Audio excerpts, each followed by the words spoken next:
Shalom guys, welcome back to another episode here at YASHAV Ministry with Casa de Israel Yara. Thank you again for being here. If you like the background, hit the like button, subscribe. That was pretty bad.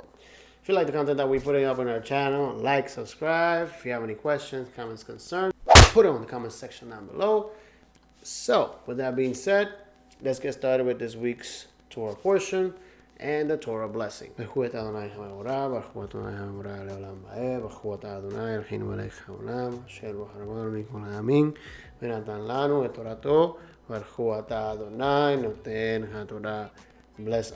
is blessed. Bless Adonai who is blessed now and forever. Blessed are you, Adonai, our God, sovereign of the universe, who has chosen us from among the nations and has given us the Torah. Blessed are you, Adonai, who gives the Torah. Amen. So, this week's Torah portion is Matot, Masei. Let's get started.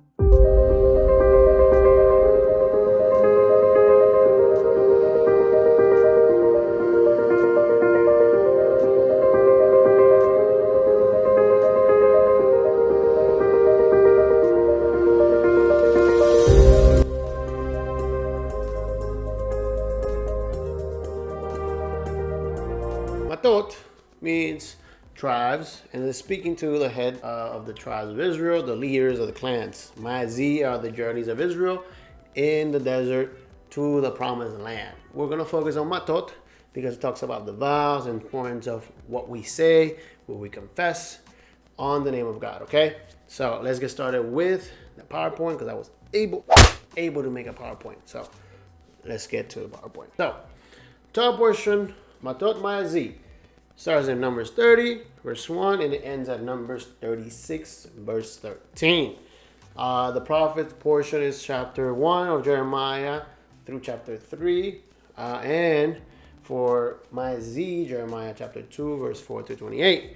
For the New Testament portion for Matot, we have Acts 9, verse 1 to 22. And for Masei, we have James chapter 4, verse 1 through 10. So we have the annul of vows and oaths made by a woman in this Torah portion. There is mainly 4 cases. So the first case is a vow or oath made by a girl that is under her father's house. If she makes a vow on the name of God, if he expresses any disapproval of her vow, he can annul it. If he proves it, then it falls through and she has to follow through her vow. And he is responsible with her. Second vow is of a woman that is a young girl, gets married, and made a vow on her father's household. Her husband can annul that vow if he doesn't agree with it. And so the third case is a case of a widow or a divorced woman. In this case, if this widow or divorced woman made a vow and her husband passes away and he doesn't disapprove of it, or she's made a vow and she gets divorced and her husband approves of it, that means that she has to follow through her vow. If before they pass away or they get divorced, the husband annuls it, then she is not held accountable for that vow that she made. For case number 4, and last but not least, is a woman that is married and her husband doesn't approve of it, he can annul it. But if he doesn't annul it before the 24-hour period that he finds out, he bears the same guilt if she doesn't fulfill that vow. Now, the law codes of the ancient Near East. The law codes of the ancient Near East have been available to scholars for many years. And the civil and criminal law of the area over the centuries has been studied in depth. To speak of a developed international law is not realistic. But the right ordering and security of international relations demands that parties, multiple parties involved in an agreement speak the truth and that they remain true to their word. International relations require that certain promises be followed by actual realizations of what was promised, and methods and forms were perfected by which that realization could be guaranteed. At the basis of any treaty or covenant on an international level must be a formal or institution that will ensure that what was agreed will be respected and observed. And an instance of non-observance of a binding contract under civil law can result in an appeal to a court of law or to the ruler. And such was the case in ancient Near East. So, What is implemented here is something that we see in the court of law when you put a hand on the Bible and you said, I swear to say the truth and nothing but the truth, so help me God. And so if I lie on the stand while I'm in court, then I'm held liable for that. The same way international treaties, when they're signed from nation to nation, there's a system, an institution that holds those two nations or those two companies or whatever accountable of whatever they promise to do or what they establish in writing. Today you have to have a paper where you sign and it has to be in writing, and that is going to make it valid. But in this time, it was by the word that you basically you say something and your word meant a lot and it was weighed a lot. Okay, so let's keep reading. But in an agreement between states that agreed, points can only be enforced peacefully by an appeal to an international legal structure. In the absence of such an established structure, right, that we have today, as was the case in ancient Near East, only an appeal to the gods could be an effective means to guarantee observance of treaty other than a resort of military force.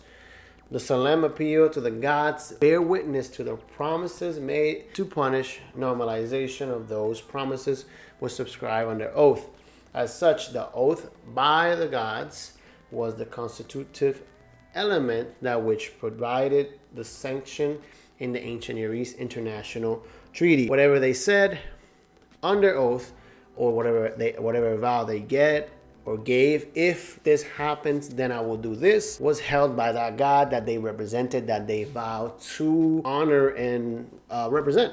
And so if you made a vow under Elohim's name, if you're part of his kingdom, you represent him. So if you make a vow or an oath, he is binded on your oath. And you will have to say his name because he represents you. And you would have to follow through. So, vows and oaths. Making vows was a voluntary, but anyone who did so or swore an oath in an obligatory relationship had to fulfill that commitment. Vows involved a verbal act of commitment to a task or to a consecration of oneself or one's property to the Lord. Sacrificial offerings are part of the obligation. So an offering was always part of this verbal oaths and vows. Biblical vows are made only to deity, intensifying the solemnity of the pledge. To break that vow in which God's name has been invoked is to profane his name. And so we encounter an example of how powerful words are. And then in this story of Jephthah, we will see that he is the son of a harlot. He's from Gilead. And so because he is the son of a harlot, they cast him out because they're ashamed of him. But when they're into war with the Ammonites, they call on Jephthah to defend them and protect them and represent them as a leader. And so he says, if I come to help you guys, will you guys take me back? And they say yes. And so he's in a moment of war and he makes a vow. And so we will see what he says. So like I said, he's a son of a harlot, and Gilead was the father of Jephthah. And so he says here, Jephthah made a vow to the Lord and said, if you will indeed give me the sons of Ammon into my hand, then it shall be that whatever comes out of the doors of my house to meet me when I return in peace from the sons of Ammon, it shall be the Lord's, and I will offer it up as a burnt offering. In the story of Jephthah, when he gets to his house or his tent, his daughter comes out and greets him. He falls into his knees because now that vow he gave cements that his daughter now is going to be consecrated to him. He has to give his daughter to God, and he has to do a burnt offering to fulfill his vow. Now his daughter, by the words that he said, is separated and consecrated to Elohim, to the servant of Elohim in whatever way Elohim fits useful. Obviously, she cannot officiate in the temple because there's no priestesses in the temple. But he said, whatever comes out of my tent, if you bring the sons of Ammon on my hands, when I go in peace, whatever comes out of my house, I'll dedicate it to you in a burnt offerings. His daughter was what came out of that tent. So you see the power of that. Elohim was holding him accountable for that. Now Saul also does the same thing. We will read about it. Now the men of Israel were hard pressed on the day, for Saul had put the people under oath, saying, cursed be the man who eats food before evening, and until I have avenged myself on my enemies. so none of the people tasted food. And so he made this oath that nobody will eat, and they were going at war. They were at war. And so all people of the land entered the forest, and there was honey on the ground. When the people entered the forest, behold, there was a flow of honey, but no man put his hand to his mouth, for the people feared the oath. But Jonathan had not heard when his father put the people on the oath, and therefore he put out the end of his staff that was in his hand and dipped in the honey, and put his hands to his mouth, and his eyes brightened. Then one of the people said, your father strictly put the people under oath, saying, cursed be the man who eats food today. And the people were weary. Jonathan said, my father has troubled the land. See now how my eyes have brightened, because I tasted little of this. Now Jonathan is held by the oath of his father. He is prescribed to die because he's being cursed by his father. His father made an oath. He is the king. And so now the people obviously intercede for Jonathan, because they see that Jonathan defending them, protecting them at war, and they intercede, and Elohim forgives that oath, and they save Jonathan. But remember, the oath is very important, very powerful. And so this is why the opening verses of this Torah portion are so important. Okay?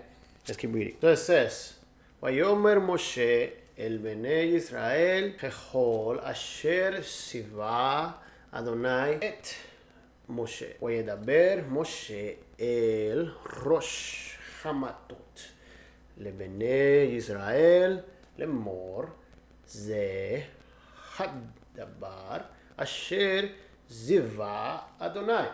In English, is the following. And Moses spoke to the heads of the tribes of Israel, saying, this is the word which the Lord has commanded. If a man makes a vow to the Lord, or takes an oath to bind himself with a binding obligation, he shall not violate his word. He shall do according to all that proceeds out of his mouth. And so now it was where it goes into the cases that I presented to you earlier with the women, and the structure of a daughter and the father, a daughter who makes an oath with the father, but the husband annuls it, or a widow or divorced, and then obviously a husband and a wife, and the power in where the male has to nullify these oaths. Now, why is it that the women have no say, right? You might say, why is the men just having the responsibility to choose for her? Why can't I choose for myself, right? Ladies, I see Victoria, probably Ariana, thinking this. Understand this. Caitlin, Isabel, understand this. Julie, I was about to say Julie. Jeannie, Giselle. In those times, women in other nations were priestesses. And they also made vows. And they also made offerings.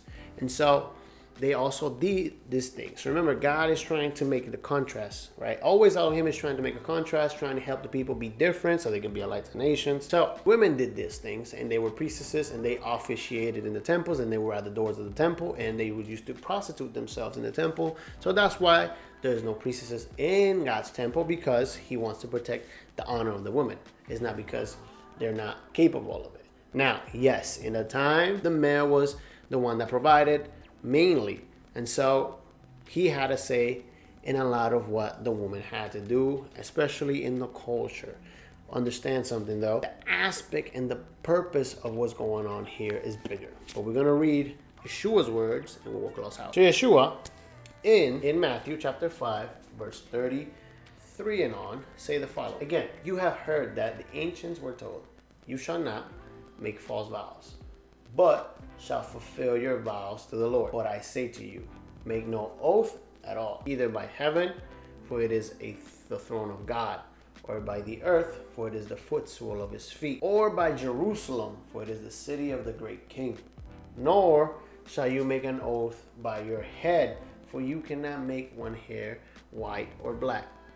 But let your statement be yes, and your no be no. Anything beyond this is evil. Okay, what is Yeshua trying to say? Because Paul makes a Nazarite vow after his death and resurrection, and he goes and fulfills the rituals and the sacrifices for the Nazarite vow.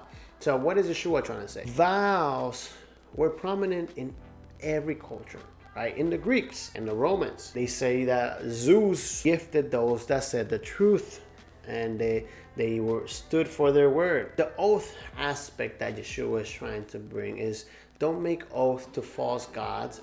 Don't make rituals to false gods. Don't do anything on behalf of Elohim that you're not going to fulfill, because you will be held accountable for that oath. So Yeshua is trying to give you a safe route, meaning that if you're not going to fulfill God's word, meaning that if you make a promise, if you make an oath on behalf of Elohim, because if you say, I believe on the God of Israel, that means that whatever you do represents him. And whatever you miss and you stumble purposely will give testimony of the God you serve and believe in, okay? So if you make an oath and you don't follow through with it, then you'll be held accountable.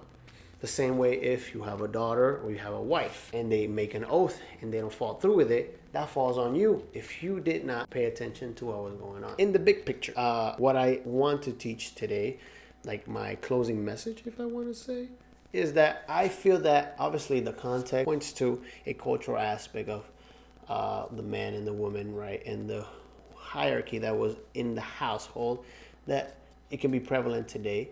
Because remember, the man is no more or less than the woman, and the woman is no more or less than the man. Each of them complement one another. Young man, young woman, understand something. Alejandro, Matias, Isabella, Kaylin, Bella Joy. Remember this. Matias, Alex, Josh. Understand something. Men, women are a team. They're complementing one another. This Torah portion tells you that the woman and the man and the household, the father and the daughter, have to be in the same page. Because if your daughter represents you, father, and you're giving a good testimony, then your daughter not only would commit to vows and oaths, but she will fulfill them. And she will honor your name. And because you're honoring God's name, your household will represent order. If your wife makes a vow and you are being representative of that vow, then you will have no reason to annul that vow. Because in your household, your nucleus is established under the Torah. Your house is not built on sand, it's built on the rock. So if your house is built on the rock, then your yes will be yes and your no will be no. And whatever you commit to, you will fulfill. You will stand by it. Am I being clear? This Torah portion basically tells you that you have to commit to what you say you're going to do. And I know in the world, the word is not so much valid today. Like you have to have a contract. You just have to, just write the contract and sign it, and that's what's valid. But on God's throne, where you confess, right? When we confess that Yeshua, our Messiah, the Son of the living God, who was raised by his Father, is our Messiah, and we believe that he was raised by his Father on the third day. When we confess that, everything that we do in obedience to his Father, in obedience to that offering of selfless to save us, will represent everything that Elohim's kingdom is about. But the moment that you stumble purposely, when you commit to something, or you say you're going to go and you don't go, when you say you're going to do and you don't do, when you steal, when you lie, and your kids see that, and your wife sees that, and vice versa for the wife and for the kids. You guys are a nucleus of the kingdom. Your houses are becoming temples. Men are the priests of the houses, figuratively, not literally. The function of a priest, what he does in a temple, you're called to emulate it, the essence of it. Order, structures, obedience, protocol, love, peace will be on your home if we're up to the vow, the oath that we have given to honor the kingdom of everything, the creator of heaven and earth. Don't stress out, guys. If you honor God and you honor his word, and you honor your word to honor his word, then he will honor your word. That's good. That's good. You get it? If you honor his word, you honor your word because you honor his word. I think I said it differently that time. So, with that being said, please follow through with your oaths, with your word, with your actions. My favorite phrase is actions speak louder than words. So if you do the walk, if you walk the walk and you talk the talk, then you have nothing to worry about. We're all growing. We're all maturing. Make sure you're walking and make sure you're talking the right stuff. With that being said, thank you for watching. Have a great week. I'll be putting the information where I got the information from my PowerPoint and the resources I use on the description. Like I always say, like, subscribe. Have a great week. Shabbat shalom. Let me know if you like the background. My little bricks. Shalom.